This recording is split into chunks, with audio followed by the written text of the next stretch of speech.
আমাদের যা পপুলেশন আছে 140 কোটি, ভাই ক্যামেরাটা আর আজকে আমি ক্যামেরাটা উঁচু করেন একটু 20 কোটি অ্যাড করেছি, তাহলে 160।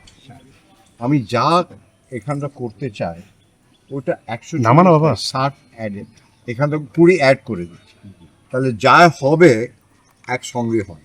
বুঝেছো? আলাদাভাবে আমি ভাবছি, আমার মনে ওইটা ঢুকছেই।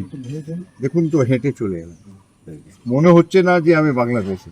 ওইটা দেখতে হলো, তাকে বললো হ্যাঁ আপনি বাংলাদেশে বলেন, এমনি মনেই হচ্ছে না। সবসময় আমি বলি একই আকাশ, একই বাতাস, একই যন্ত্র।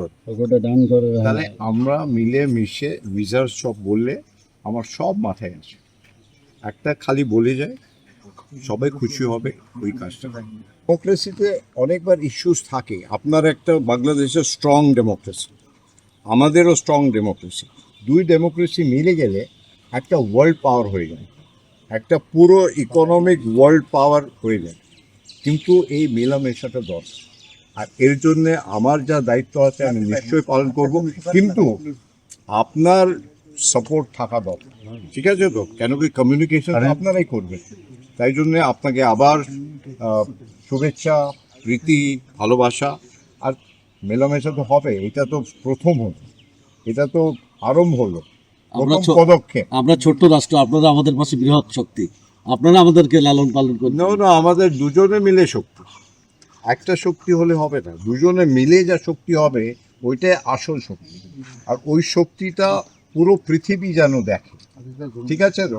কেন কি হয় না, ইন্ডিয়া আর বাংলাদেশ যা আমাদের ট্যালেন্ট আছে, নেক্সট জেনারেশন যে ছেলে মেয়েদের, যার টেকনোলজির যুগ আছে, আর টেকনোলজির যুগে আমরা ইন্ডিয়া বাংলাদেশ বেস্ট হচ্ছে, পুরো পৃথিবী চালাচ্ছে। ইনোভেশন যা হচ্ছে টেকনোলজি, বাংলাদেশ ইন্ডিয়াই করছে।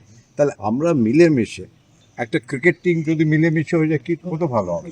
খেলাধুলা, হেলথ, তারপরে টেকনোলজি, এডুকেশন সব মিলে আমরা মিলে একটা টিম করে কাজ করব। ঠিক আছে?